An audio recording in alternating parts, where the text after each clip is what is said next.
Você já se perguntou como uma ideia, uma demanda da sociedade se transforma em uma lei que vale para todo o país? De onde vêm as regras que a gente segue no dia a dia? Muita gente acha que é um processo complicado, cheio de termos técnicos e que acontece longe da nossa realidade. Mas se eu te disser que entender esse caminho é fundamental para ser um cidadão mais consciente e atuante? Nós vamos fazer uma viagem pelos corredores do poder em Brasília para desvendar, passo a passo, o processo legislativo brasileiro. Nós vamos descobrir quem pode propor uma lei, por onde ela passa, quem vota e como ela finalmente entra em vigor. E o melhor, tudo de forma clara e direta. Então, se você quer entender como as leis são feitas no Brasil, fica comigo até o final desse vídeo. Os fundamentos, quem faz as leis e para quê. Para começar, nós vamos entender a base de tudo. No Brasil, o Poder Legislativo Federal é exercido pelo Congresso Nacional, que é dividido em duas casas. É o que chamamos de sistema bicameral. Primeiro, temos a Câmara dos Deputados, que representa o povo. São 513 deputados federais eleitos de forma proporcional à população de cada estado.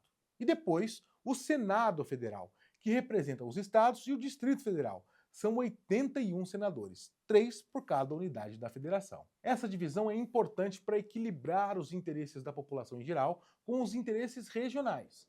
Mas o Congresso não serve só para criar leis. Ele tem três funções principais. Função legislativa, que é a mais conhecida, de criar normas do país. Função fiscalizadora, fiscalizar como o poder executivo, ou seja, o seu presidente e os seus ministros estão usando o dinheiro público. E a terceira função, que é a função de representação, é ser a voz da sociedade, levando as demandas do povo para o debate político. E para organizar tudo isso, existe um catálogo de tipos de lei, as chamadas espécies normativas. As mais comuns são as leis ordinárias e as leis complementares. A diferença crucial entre elas é o quórum de aprovação. Uma lei ordinária precisa da maioria dos votos dos parlamentares presentes na sessão. Já a lei complementar, que trata de assuntos mais específicos e importantes previstos na Constituição, exige um número maior de votos, a maioria absoluta de toda a casa, ou seja, 257 deputados e 41 senadores. Conseguir esses votos é muito mais difícil, o que torna a aprovação de uma lei complementar um desafio político ainda maior. Ok, agora que a gente já sabe a base, vamos seguir a jornada de uma ideia até ela virar uma lei. O projeto legislativo tem basicamente 4 grandes fases. A primeira fase é a da iniciativa. É aqui que tudo começa. É o ato de apresentar formalmente a proposta de lei. E quem é que pode fazer isso? Bom, primeiro, qualquer deputado ou senador. As comissões do Congresso também podem. O presidente da República, o Supremo Tribunal Federal, o STF, e outros órgãos do Judiciário.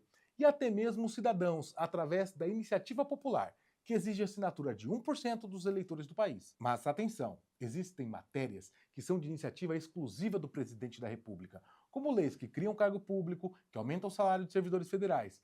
Se um deputado propuser algo assim, o projeto nem começa a tramitar. Depois de apresentado o projeto, ele entra na fase mais longa e complexa, que é a fase constitutiva. É aqui que a proposta é discutida, é alterada e votada.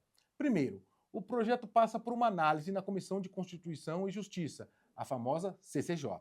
A CCJ é como um filtro. Ela não discute se o projeto é bom ou ruim, mas sim se ele está de acordo com a Constituição. Se a CCJ disser que o projeto é inconstitucional, ele é arquivado. Se o projeto passa pela CCJ, ele vai para as chamadas comissões temáticas.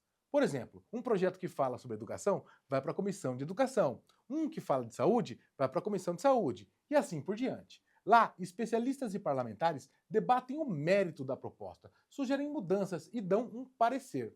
Uma curiosidade, a maioria dos projetos é aprovado apenas nas comissões, em caráter conclusivo, e não precisa ir para a votação de todos os parlamentares no plenário. Mas os projetos mais importantes e polêmicos vão sim para o plenário, que é o grande campo de debate. Lá ele é discutido e votado por todos os deputados, se começou na Câmara, ou senadores, se começou no Senado. E o bicameralismo na prática funciona assim. Um projeto é aprovado na Câmara, ele vai para o Senado para ser revisado. O Senado, nesse caso, é a casa revisora. Se o Senado aprova o texto sem mudanças, o projeto segue para o presidente. Mas se o Senado altera o projeto, ele volta para a Câmara, que dá a palavra final sobre as modificações que o Senado propôs. A casa que começou o projeto sempre tem a decisão final sobre o texto. Depois de aprovado nas duas casas, o projeto de lei segue para a mesa do presidente da República e é a fase complementar.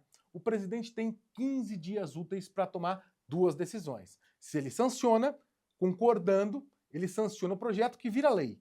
A sanção pode ser expressa, quando ele assina, ou tácita, se o prazo de 15 dias passa e ele não se manifesta. Ele também pode vetar. Se ele discorda, ele veta o projeto de forma total ou parcial. O veto pode ser por motivo jurídico, se ele achar que o projeto é inconstitucional, ou político, se ele considerar o projeto contrário ao interesse público.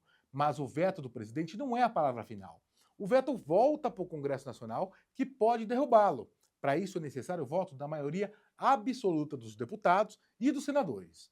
Se o veto for derrubado, o projeto vira lei mesmo contra a vontade do presidente. Depois da sanção ou da derrubada do veto, a lei é promulgada e, finalmente, publicada no Diário Oficial da União. E é a publicação que torna a lei oficial e de conhecimento de todos. E, dependendo do que a lei disser, ela pode entrar em vigor na data da publicação ou, depois de um tempo, um período chamado de vacatio legis. Esse processo que vimos vale para todo o Brasil, mas, nos estados e municípios, o modelo é bastante parecido pelo princípio da simetria constitucional. As assembleias legislativas dos estados, as câmaras de vereadores dos municípios e a Câmara Legislativa do Distrito Federal seguem, em linhas gerais, o mesmo rito do processo federal. Ou seja, existe a iniciativa do governador ou do prefeito, a votação em comissões e no plenário, e a sanção ou veto do chefe do executivo local. A grande diferença é que lá o sistema é unicameral, ou seja, não há uma segunda casa para revisar o projeto. Ufa, é uma longa jornada, não é mesmo? Mas, como vimos, o processo legislativo, apesar de complexo, é uma engrenagem fundamental da nossa democracia. Ele transforma o debate de ideias em regras que organizam a nossa sociedade.